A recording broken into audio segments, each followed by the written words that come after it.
앞에서 골로새서의 말씀으로 함께 은혜를 나눴는데요. 골로새서의 말씀과 함께 연결된 말씀이 빌레몬서가 됩니다. 특별히 이 골로새서에 있는 골로새 지역에 복음이 전하게 되고 교회가 세워지고 그 교회가 이 빌레몬이라고 하는 사람의 집에서 예배를 드리게 됩니다. 그래서 빌레몬에 속한 빌레몬의 집에서 모이게 된 교회 그리고 성도들에게 안부를 전하면서 빌레몬서는 시작합니다. 그리고 2절에 등장하는 자매 아비아가 빌레몬의 아내일 것으로 그리고 아키포가 그의 아들일 것으로 학자들은 추정을 합니다. 어쨌든 빌레몬은 그가 집을 가지고 있었고 그리고 그의 집에서 교회가 시작될 정도의 어느 정도 큰 집을 가지고 있었다라고 여겨지며 특별히 17절 말씀에 그대가 만일 나를 동역자로 생각하거든 오네시모를 다시 받아주고 나를 맞이하듯 그를 맞아주시기 바랍니다 라고 하는 설명뿐만 아니라 골로새서에서도 이 오네시모에 대해서 강조하는 것처럼 이 빌레몬의 노예였어요. 빌레몬의 소유된 오네시모가 언제 그의 집에서 이 도망을 친 건지 또 그냥 도망친 게 아니라 그에게 손해를 끼치고 도망친 건지에 대해서 확실하진 않습니다. 다만 그가 빌레몬에게 손해를 입힌 것이 있거든 자신이 갚겠다는 말을 대신 갚겠다는 말을 하는 것으로 볼 때 그 자체, 그러니까 오네시모가 도망친 그 자체로 인해서 마땅히 그가 해야 될 일을 하지 못한 것에 대한 손해인지 아니면 그가 오네시모가 이 빌레몬의 집에서 무언가를 가지고 도망을 쳐서 그것으로 인해서 끼친 손해인지는 알 수 없지만 중요한 것은 사도 바울이 그를 다시 형제로 받아줄 것을 종이 아니라 노예가 아니라 형제로 믿음의 동역자로 받아줄 것을 권면하고 있다는 점입니다. 특별히 빌레몬서는 빌레몬에게 개인적으로 보낸 편지의 말씀이에요. 그래서 다른 골로새서나 에베소서나 빌립보서나 이렇게 다른 교회들에게 보낸 편지와는 조금 색깔이 다릅니다.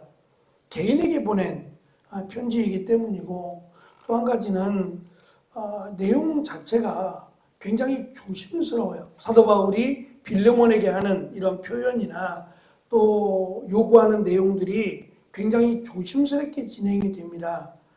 그래서 도대체 무엇 때문에 오네시모에 대한 부분은 알겠는데 오네시모를 가능하면 노예가 아닌 자유인이 되게 해달라. 그리고 가능하면 나와 함께 이 사역을 감당할 수 있도록 허락해달라라고 하는 이 표현을 사실 빌레몬에게 몇 명의 종이 있었는지 몇 명의 노예가 있었는지는 알 수 없지만 노예가 있다라고 하는 그 사실만으로도 그가 로마의 시민권을 갖고 있을 가능성은 매우 높습니다. 이렇게 사회적으로는 어느 정도 인정을 받고 또는 당시의 노예 제도죠. 노예를 사고 팔고 노예가 사실 그냥 소모품으로 어쩌면 지금처럼 인격을 존중하거나 여전히 갑과 을의 관계가 놓여 있긴 하지만 그래도 짐승처럼 이렇게 부리는 일은 없잖아요. 그러니까 이러한 상황 속에서 사도 바울이 당신의 노예를 자유인이 되게 해주라 라고 하는 것은 사실 요구할 수 있는 범위를 넘어선 거예요. 우리가 흔히 선을 넘었다고 하는데 선을 넘은 요구가 됩니다.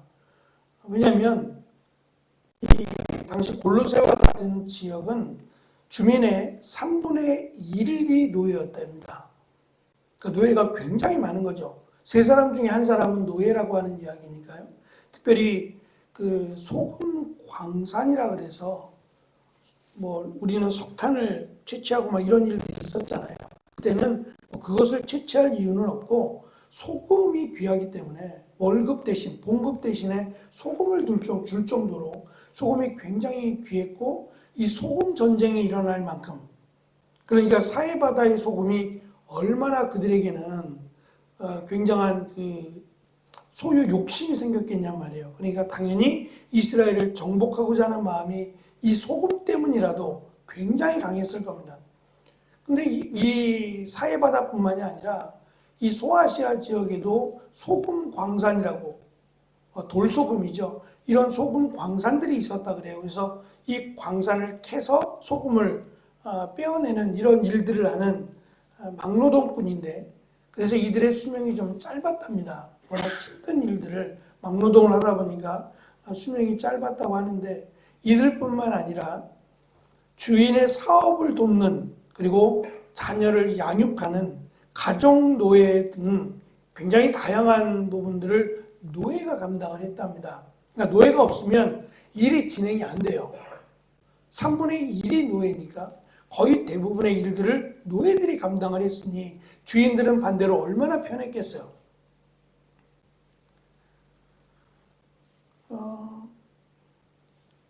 지금도 아마 그러겠습니다만, 남아공에서 그 메이드라고 해서 그 집을 맡아서 돌봐주는 사람들이 있어요. 가정에서 청소도 해주고 이런 분들이 있는데, 그런 분들이 한 달에 10만 원을 받지 못해요. 우리나라 돈으로 10만 원을 받지 못합니다. 그러니까 한번 생각을 해보세요. 내가 10만 원이 여유가 없을 수도 있는데 10만 원을 주고 내가 힘쓸 수 없는 부분들, 내가 좀 몸이 불편하다든지 그러면 더 할 것이고, 그래 10만 원에 그분들이 나를 대신해서 굳은 일들, 힘든 일들을 뭐 대신해 줄 수 있다고 한다면, 그리고 적지 않은 사람들이 그렇게 사람들을 고용해서 쓴다면 안 하시겠냐 말이에요. 근데 그들에게 10만 원은 적은 돈이 아니에요. 그러니까 이러한 상황이 물려갈 때에 저도 좀 의아할 때가 있어요. 굳이 이렇게 메이드를 쓸 정도로. 대부분 유학생들은 그렇지 못해요. 근데 사업하시는 분들은 뭐 갈 때마다 느끼는 거지만, 이제 한인교회에서 저도 한 몇 년 사역을 했거든요. 그럼 이제 거기 사업가들이 그 교회에 다니게 되시니까, 그럼 그분들이 이제 1년에 한두 번씩 자기 집으로 초대할 때가 있어요. 사역자들을, 목사들을, 또 전사님들을 자기 집으로 초대할 때가 있는데, 가보면 이 한국에서는 거의 재벌에 준하는 그런 집들에 살고 있고, 또 그 가정을 돕는 도움도 하시는 분들이 한두 분이 아니에요. 여러분들이 이 가정에 있을 때, 참 이분들은 호사를 누리는구나 라는 생각을 해봐요. 한국 같으면 이게 가능할까? 라고 생각할 만큼, 그러니까 인건비가 굉장히 싸다는 거죠. 그러니까 그것이 보편화되어 있다면 더더욱 그것에 대해서 함부로 말하기 쉽지 않습니다. 3분의 1이 노예입니다.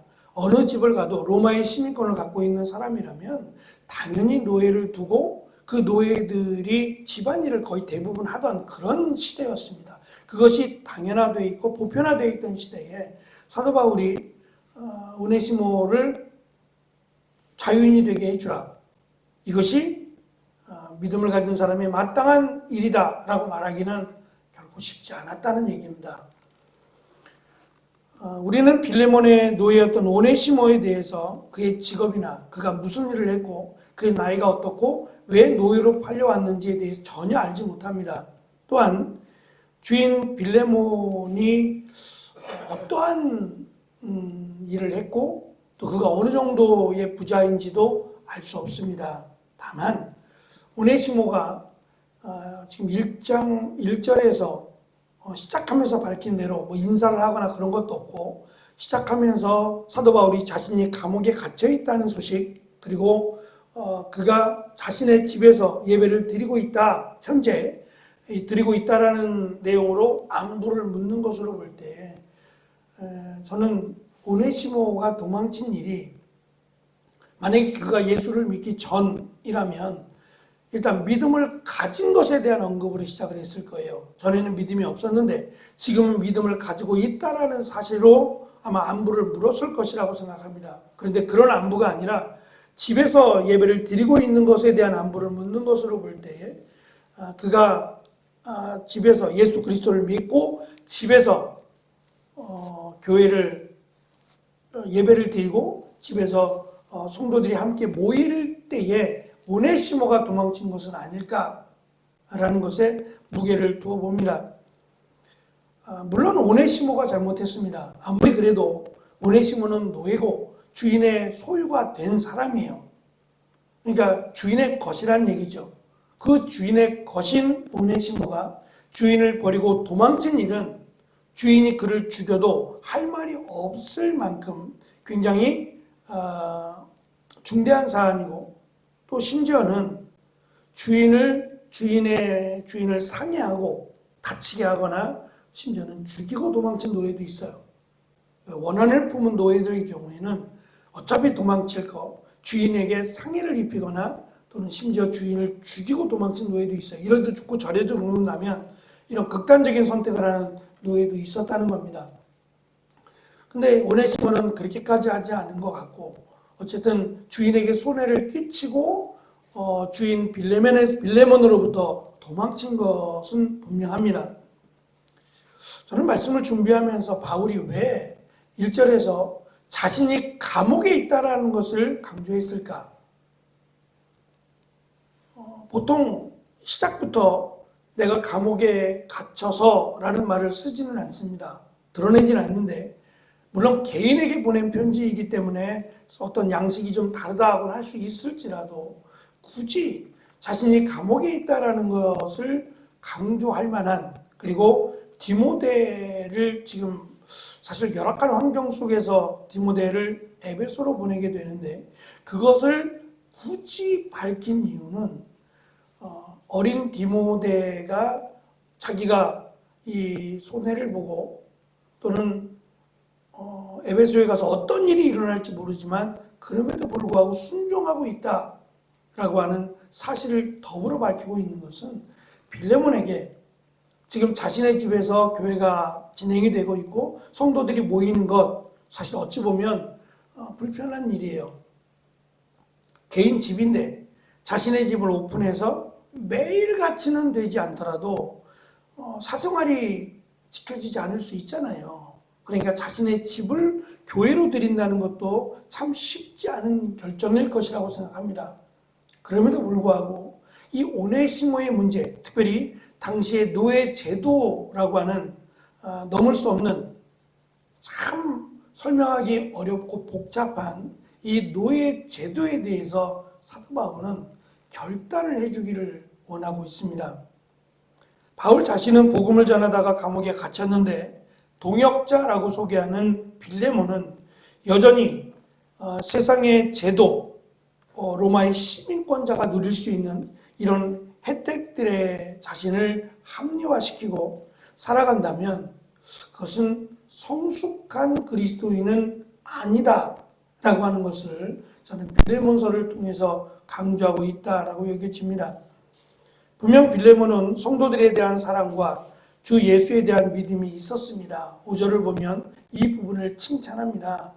그러나 믿음과 사랑이 있다고 할지라도 조금 더 당시의 사회제도인 노예제도가 자신에게 굉장한 유익이 되고 종들을 부림에 있어서 많은 유익이 되고 또 그것이 보편화되어 있다고 할지라도 하나님께서 원하시는 것은 이러한 노예제도가 아니다라는 것을 숙지하고 지혜롭게 이 부분을 좀 처리해 줄 것을, 믿음과 사랑이 있다면 이 부분도 처리해 줄 것을 사도 바울은 조심스럽게 요구하고 있습니다. 얼마 전 미국의 한 TV 채널에서 동성애자들이 출연했고 동성애자들을 중심으로 이 토크쇼가 진행이 됐습니다.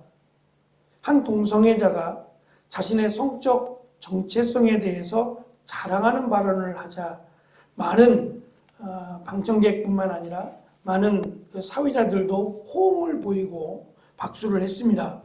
그런데 방청객 가운데 한 소녀가 동성애는 잘못됐고 이것은 하나님이 기뻐하시지 않는 것이다 라고 하는 발언을 하자 방청석에서 심한 야유와 모욕이 튀어나오기 시작했고 심지어 그 소녀는 자리에서 쫓겨나게 됩니다.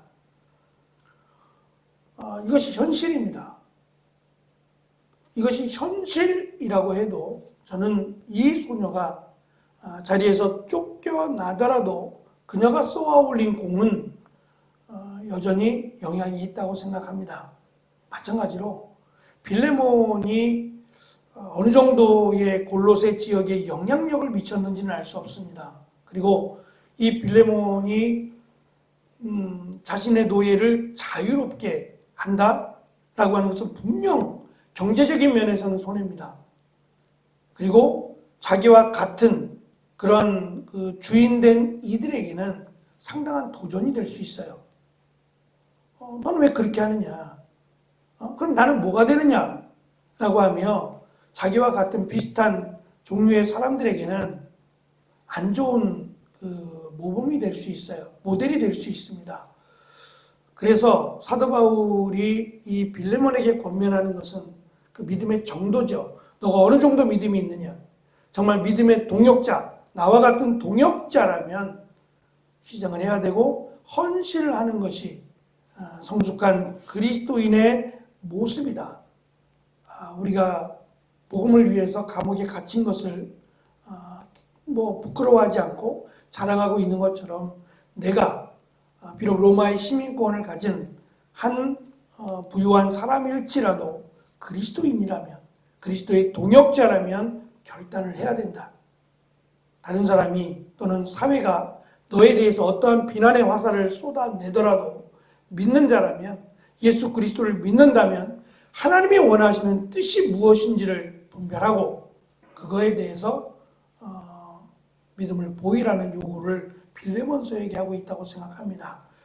저는 이 부분이 우리가 그리스도인으로 살아가면서 우리가 좀 깊이 생각해야 될 부분이 아닐까라고 하는 생각을 가져보아요. 우리도 사회의 구성원의 한 사람 또는 어느 정도의 지위를 가지고 있는 사장님이 됐던 누가 됐든 간에 어느 정도의 영향력을 미칠 수 있다라고 한다면 저는 그리스도인으로 성숙한 그리스도인의 모습을 보여야 된다. 이것이 사도 바울이 빌레몬에게 하는 권면이라고 생각합니다. 빌레몬서를 통해서 성숙한 그리스도인으로 자리매김할 수 있는 귀한 은혜의 시간이 되어지기를 축원합니다.